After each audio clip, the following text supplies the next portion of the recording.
It is Saturday, January 9th, 2021, and I'm happy for a couple of different reasons.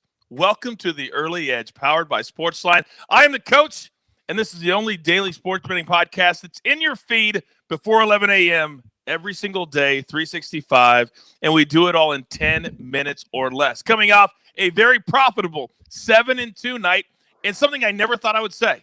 We bet on the wrong ball, brother. That's it. That's it. But this is about football today. It's Wild Card Saturday, and thanks to the NFL, we've got 3 games on Saturday, 3 games on Sunday. So if we're going to do that here at the Early Edge, I got to bring in the very best cappers in the business. So let's do that right now. Look below me. He's the number 1 NFL capper. He's focused. He's stoic. He's ready. RJ White, good morning. Good morning. Excited. It's a packed NFL Saturday, so I love to see it. Isn't it awesome? Isn't it amazing. Awesome? All right, and now down over there. Oh, look at him. He's saying, oh, I can't wait to talk. Tom, get the bass out of your voice. Fornelli is here. Tom, good morning. Good morning. Let's 3 NFL games today, 3 NFL playoff games tomorrow. What a weekend we've got in store for ourselves. It's amazing, and that's why we're here 7 days a week. And then to my immediate left, you can see him later today all over CBS HQ, breaking down all these games, Mr. Emory Hunt. Emory, good morning. Good morning, sir. Another day where we get to talk some football. It's all ball all day.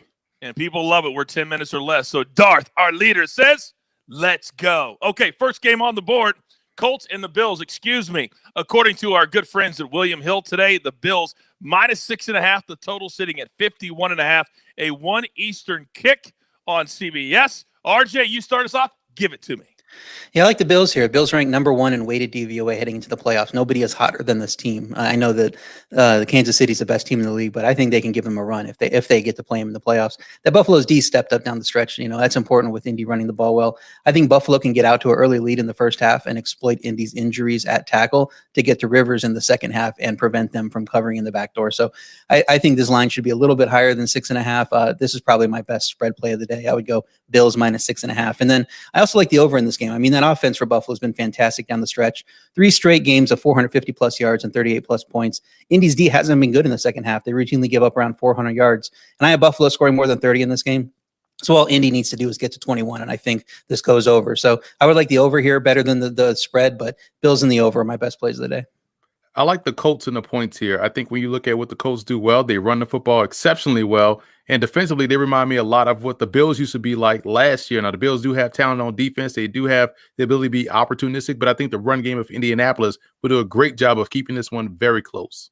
Now, many of you out there right now probably scratch your head going, wait a second, RJ just said the Bills and Emory said the Colts. Sometimes our cappers are going to disagree, and that's okay. We're here to educate, give you the information, and then you can make your selection as you see fit. I will say this, Emory, that all of our cappers at SportsLine, the SportsLine app, they're all rolling with the Bills, including our guy, the maestro, Larry Hartstein. So I'm just saying, you're on an island. You're on an island, but you're confident on that island. I'd rather be wrong by myself than wrong in a group. That's correct. I kind of like that. I may steal that too. Okay, our second game on the board. Let's go Rams-Seahawks. This is a 4:40 Eastern kick on Fox. Seahawks are giving 3. The total is at 42. There's no Jared Goff today for the Rams. That's a big if for LA. Tommy, let's start with you. What do you got? Yeah, I like the under in this matchup. First of all, it's the 3rd time that they've played this year, and we typically see during the regular season when division rivals meet for the 2nd time, those games tend to be lower scoring. It's no different in the playoffs when the rare times where they meet for the 3rd time, and we've seen in this series alone. I think the total for the first game was 55, and then it dropped to 47 in the second meeting, and now it's here 42.5.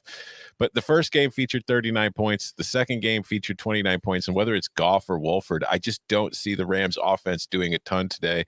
We know that the Rams have one of the best defenses in the league, and while Seattle is only 16th overall in DVA, if we look at weighted DVA, which shows how they've performed in more recent games, they're ranked 11th. So that's a defense that has been improving, obviously, with Jamal Adams stepping in and other additions over the season. They've gotten better later in the year. I think this is going to be a lower scoring game like the first 2 meetings were, so I'm going with the under. Emory, what do you have on this one?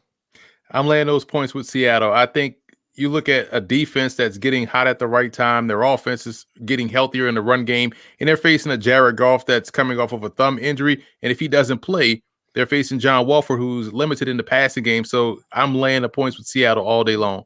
A couple of nuggets to back you guys up. Over the last 8 seasons, 2012 to 2019, the under in the wild card round is 24-8, and in 2019, 4-0. All right, and Emory, the Seahawks, they've won 10 straight playoff home games, 7-3 against the spread in those 10 games. They love playing at home, and apparently Pete Carroll likes covering the spread. By the way, quick reminder: if you're not a part of the SportsLine family yet, what in the world are you waiting on? And I've got a deal of a lifetime just for you. If you open up an account today, and today's as good as any, and you use the promo code EDGE, you'll get 30 days for free. All of our great cappers, and in addition to that, you'll have all of our simulations at the SportsLine app, which have been absolutely killing it all season in all sports. Okay, third game on the board today. Bucs giving 8 at Washington. The total, sitting at 44.5. This is an 8:15 Eastern kick on NBC. Tommy, you're the only one on this game. What do you got? Yeah, everybody I've talked to this weekend, nobody wants to bet this game. Everybody's like, oh, God, no, I'm not touching that thing. I think this is a perfect opportunity to go under again on a game, because if we look at the Washington situation, what worries people is they don't know if it's going to be Alex Smith or Taylor Heineke playing at quarterback for the football team. I don't think it matters. Honestly, I think they're about the same as far as what they're capable of doing. And I think that this offense is not very potent no matter who's playing quarterback for it. And then I look at Tampa on the other side, and I understand why you don't want to lay that many points with a favorite on the road. I get it, because this is a good Washington defense that could get to Tom Brady and could cause the Bucs problems. It's just every single way I see this game playing out, whether it's a Tampa blowout or if it's a close win, or even if Washington pulls off an upset, it's going to be a low-scoring, ugly game. So I am going to go with the under. Yeah, if Washington looked at how Alex Smith moved around last week, he really couldn't move that well. The calf is really bothering him. So you need to limit Tom Brady and how many times he has the football. I think that's going to play into their game plan. So I like that pick from you. Okay, we would be remiss if we didn't give everybody at home our favorite prop of the day. We're going to go RJ, Tom, then Emory. RJ, kick us off. I like Ronald Jones going under 12.5 receiving yards. Washington allows the 4th fewest receiving yards to running backs in the league, which is good against any running back you're playing. But Tampa doesn't use Jones as a receiver. He's had 0 or 1 catch in the last 5 games, under 10 yards in 7 of his last 9. It should be a game, I think, where Tampa is up in the second half, talking about the situations where Tom was just talking about. And I think if that happens, they're running the ball or doing play action to Jones, and there's no reason to throw to him in that sense. So give me under 12.5 receiving yards for Ronald Jones. Same game, same energy, different approach. I'm going with the under 17.5 rushing yards for Washington's J.D. McKissic, because he's not a running back that's used in the running game. And if we look at the script for how this game is going to go, Washington is likely to be trailing. And this is a player who during the regular season had 25 more targets in the passing game than he did attempts in the rushing game. He'll only be out there when Washington's trailing as a receiving option out of the backfield. He's not going to get a lot of carries. I like the under 17.5 rushing yards for J.D. McKissic. Let's stay in that same game. I like the fact that Washington, it doesn't matter who's at quarterback, they're essentially playing 10-11 versus Tampa Bay. So I'm going Washington will have the most punts in that game at -175. And in the Colts game at -115, Nyheim Hines going over 53.5 combined yards. That's both rushing and receiving. I can just hear people at home right now, Emory, saying, you want us to bet on punts? Guess what? When you take a ticket to the pay window, they don't ask you what you bet on. They just say, how would you like that? People bet on the coin toss in the Super Bowl, so don't come at me with this betting on punts. I love it. All right. Okay, it's that time of the show. Grab your paper. Grab your pencil. It's time for our full recap if you missed any of our incredible cappers. We're going to start with RJ White. RJ loves the Bills -6.5. He says this is his best play of the day of the wild card round. He also, in that same game, likes the over the total 51.5. And then his prop of the day, Ronald Jones under 12.5 receiving yards in that game. Then Emory. He likes the Colts. He's opposite RJ, plus the 6.5. He's on the Seahawks at home, just giving a field goal. Washington with more punts. Now that's laying 175. But you know what we say here on the show? Sometimes the juice is worth the squeeze. He also likes Nyheim Hines in the Colts game over combined 53.5 rushing and receiving yards. And finally, Tommy, under 42 in the Rams-Seahawks, under 44.5 in the Bucs in Washington, and under McKissic, 17.5 rushing yards. You now have your mission and your marching orders.